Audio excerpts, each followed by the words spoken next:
cansados, descansen, duerman las horas necesarias, aliméntense bien, hagan actividad física y tómense la vida con mucha más tranquilidad. Esto es una frase, un posteo de Lorena Corbalán, que es una paciente recuperada de un ataque de ACV. Y para hablar sobre este tema, la importancia, cómo se genera, cómo se da, cuáles son los síntomas de un ataque de ACV, de un ataque cerebro eh, vascular, tengo un invitado especial que ya hemos compartido una linda charla con él. Él es realmente un gran referente. Él es el presidente de la Fundación ACV Vida. Es el impulsor de la ley, la ley nacional de ACV. Él es médico neurocirujano y es un honor para nosotros compartir con él y tener esta charla con el doctor Rolando Cárdenas Sánchez. Bienvenido, Rolando. ¿Cómo está? Muy bien, Gabriela, muchas gracias por invitarme y otra vez volver a recalcar sobre este aspecto que es tan importante porque sabes muy bien que el ataque cerebrovascular es la primera causa de discapacidad a nivel mundial y en Argentina obviamente estamos también inmersos en esa problemática. Terrible, ¿no? Hoy investigaba un poquito y es como usted lo dice, es la primera causa de discapacidades, pero también es el cuarto motivo en el mundo de muerte. ¿Puede ser así? Sí, varía dependiendo de del lugar en donde se haga la Claro. estadística. En algunos es el segundo o tercero, en el otro es el cuarto, pero siempre está dentro de las primeras causas de mortalidad. Es por eso, ese ha sido el motivo de la fundación, ¿no? El por qué vive la fundación. La fundación nace debido a la necesidad de, primero, que los pacientes no reconocen sus síntomas y no piden ayuda. Segundo, cuando piden ayuda y van a los lugares o no tienen el personal entrenado o hacen falta materiales o insumos. Y cuando hay materiales, hay insumos y el paciente va a tiempo, no hay campañas mediadas por el Estado o por la medicina privada para decirles a dónde tienen que ir o cómo tienen que recurrir. Entonces, creo que estamos ante una falta de sincronización y de educación, la cual nos hemos empeñado nosotros en trabajar y, como bien lo dijiste, también desde la Fundación Hace Vida, Bebida, impulsar la ley del ataque cerebrovascular. Sí, y qué importante porque creo que uno de los grandes factores, y eso en cuanto a la población, es la desinformación, la falta de educación y de conocimiento, ¿no? Vayamos por el principio, doctor. Saber qué es un ataque cerebrovascular.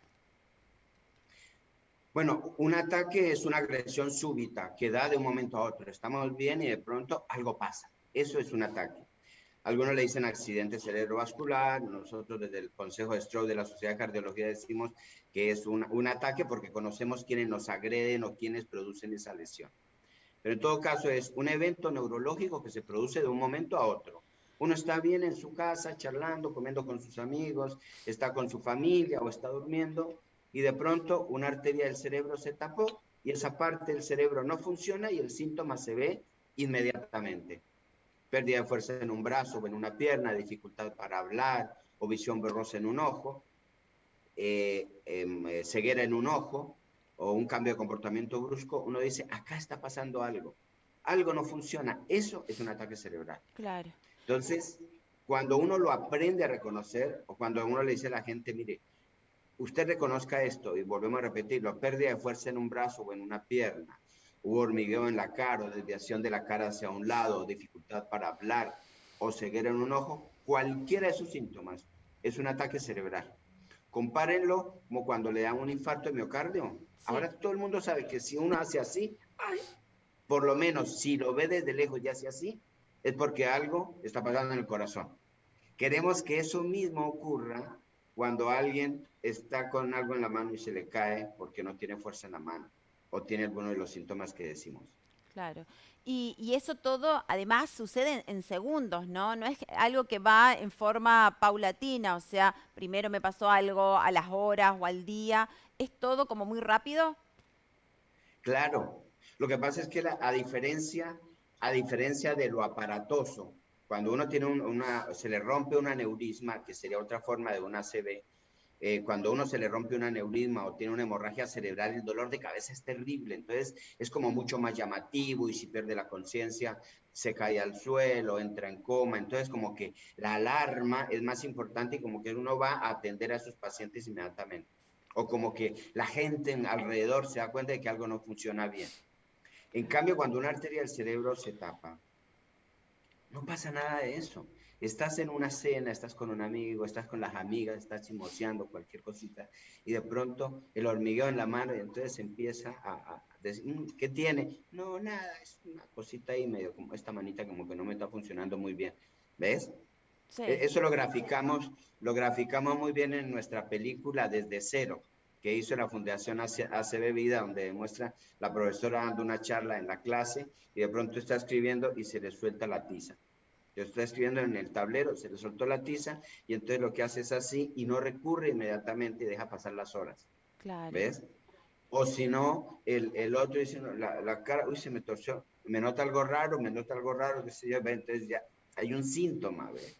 claro. Entonces, ese síntoma súbito, rápido, necesita atención porque indica que la arteria se tapó. Y si la arteria se tapa, poco a poco las neuronas que recibían oxígeno por esa arteria que iba allí, ya no reciben. Y sabemos muy bien que aquellas cosas que no se alimentan y que no tienen oxígeno, se mueren. Entonces se Claro. puede morir alguna de esas neuronas que hay en el cerebro. Y en un ataque cerebral se mueren 2 millones de neuronas por cada minuto, así que si dejamos pasar muchos minutos, entonces a mayor cantidad de minutos en espera, pues se van a morir mayor cantidad de neuronas. Por eso hay que ir lo más rápido posible para que le den, son dos cositas, mire, es una medicación que se coloca por la vena y Sí, si eso no da resultado, se va y se mete por dentro de la arteria y agarra un trombo y lo saca. Eso es una trombectomía. Tiene solución. Entonces, desde la fundación decimos, el ataque cerebral puede prevenirse, el ataque cerebral tiene tratamiento, pero el ataque cerebral es una emergencia. claro. Aparte que importante también visibilizar esto, doctor, porque creo que hoy, con todo esto de lo vivido en cuanto al COVID, creo que estamos como también más resistentes a llegar a una emergencia, a una clínica, a un hospital. Es como que uno se aleja de eso, ¿no? Y dice, bueno, no, trato de esperar, de ver a mejorar, a ver si realmente vale la pena ir. Es como que comenzamos también a dejar de lado, digamos, otros cuidados, ¿no? Por este temor al COVID. Sabes que tenés toda la razón, Gabriela. Eso ocurrió. Y ocurrió no solamente con el ataque cerebral. Mira, eso ocurrió con la diabetes, ocurrió con la hipertensión, ocurrió con el infarto de miocardio, ocurrió con los pacientes oncológicos, pasó con los pacientes asmáticos. Entonces, le tuvieron tanto miedo al COVID que no fueron a los sanatorios, no fueron a los hospitales, no fueron a buscar ayuda y muchos pacientes sufrieron la enfermedad y se quedaron en la casa. Prefirieron pasar la enfermedad en la casa que ir a recibir ayuda, porque el grado el temor que se visibilizó y que se infundió a la población en general fue terrible. Es decir, el COVID produjo lesión, pero el miedo y el temor aumentó muchísimo las agresiones y las lesiones a las personas. Eh, Creo que ahí hubo una gran falla en el manejo adecuado de la información, porque además con todo esto estamos teniendo pacientes que están hasta ahora saliendo de la depresión, de la tristeza, la melancolía, la frustración, Claro. la pérdida de la autoestima, una cantidad de cosas. Y en los jóvenes, sí, ni qué decir, ¿no? Sí, sí, otras patologías u otros factores que se fueron dando a raíz de, aparte de tanto tiempo, ¿no? Pero volviendo a nuestro tema, doctor, bueno, ¿cuáles son las causas como para tener en cuenta? ¿Cómo podemos prevenir? ¿Se puede prevenir? Claro, el ataque cerebral es prevenible. Es que es algo que uno puede captar. Mire, uno dice, dentro de todo lo que se ha estudiado, se han visto que hay cosas como en la vida, que hay cosas que no se pueden cambiar, el sexo, la edad, la genética, ese tipo de cosas. Si a usted le va a dar un accidente cerebrovascular porque tiene una malformación arteriovenosa, pues la va a tener. Entonces lo que necesita es que lo conozca y que consulte a su médico para investigar si tiene o no tiene factores de riesgo en ese sentido. Pero hay otros factores que sí podemos modificar, que es lo que tenemos que hacer todos nosotros. Mire, las drogas, todas las drogas en uso excesivo, desordenado y de toxicomanía producen lesión a nivel de la pared cerebral. La cocaína, la marihuana, las metanfetaminas, el alcoholismo, el tabaquismo. Estamos hablando de ismos, ¿ves? Estamos hablando de ismos. La falta de ejercicio, el sedentarismo, la obesidad y el sobrepeso favorecen algunos elementos que todo esto que les he dicho, favorecen la hipertensión arterial. Y la hipertensión arterial es el primer factor que produce el ataque cerebrovascular. Y ojo, los jóvenes están presentando hipertensión arterial. Claro. Hay obesidad, hipertensión arterial en los niños. Entonces, ¿esto qué sería? Mire, ¿cómo prevenimos el ataque cerebral? Llevemos una vida tranquila, ordenada. No digo que seamos santos ni todo el mundo que se vaya a rezar en las iglesias y solamente sea un espectador de la vida. No, disfrute. Los placeres son fabulosos, son extraordinarios, pero son placeres, no son hábitos que se hacen constitucionarios para formar una filia, como por Claro. decir la drogadicción o el alcoholismo. Una copita bien tomada está perfecta, si le gustó la copita está bárbaro, disfrútelo, ¿sí? Pero no convierta su vida en eso. Claro. Y pareciera tan simple, ¿no? Tan básico, una buena alimentación, cuidado, estar en movimiento. Pareciera algo que es el ABC y cómo nos cuesta, ¿no? A los humanos, a los seres humanos, cómo nos cuesta entrar en ese camino, ¿no? El de llevar una vida sana, equilibrada. Porque a lo mejor lo que no tenemos es orientación de vida, tenemos orientación de disfrutar la vida. Entonces, como que nos empantanamos tanto en nuestros conflictos y en nuestro trabajo y en la voracidad social que la felicidad está ahí al lado, está dentro de uno y al lado de uno, con quienes uno puede compartir, con los cuales uno puede tener divergencias o no, pero también con quién compartir todas estas cosas. Es Claro. como que a veces uno busca escapes en donde no corresponde y está muy cerca. Y tener razón cuando decís que parece tan fácil, pero los seres humanos no aprendemos nunca. Sí, nos cuesta tomar ese camino a veces tan simple como lo decía usted, ¿no? Por ejemplo, de conectarse con uno, de valorar lo simple, lo sencillo de la vida, que es lo fundamental. Estamos por ahí buscando grandes cosas, grandes movimientos, grandes corridas, y bueno, y después nos pasan todas estas cosas, lamentablemente.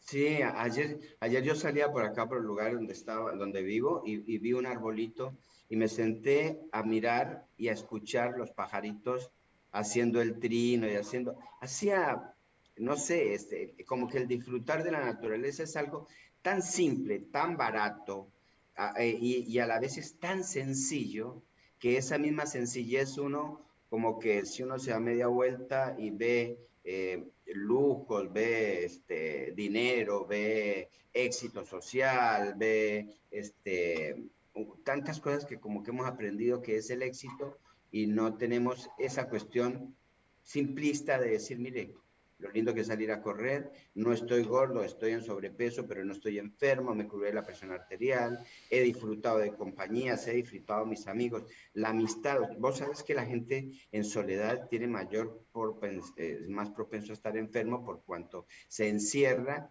y es más frecuente que utilice los hábitos como el cigarrillo, el alcohol, Claro. el encerrarse, el sedentarismo, comer inadecuadamente. En cambio, esa vida social en familia es extraordinaria y maravillosa. Exacto, exactamente. Doctor, ¿y cuáles son las consecuencias, ¿no? Más comunes que se ven después de la gente que pasó por esta patología, por este ataque?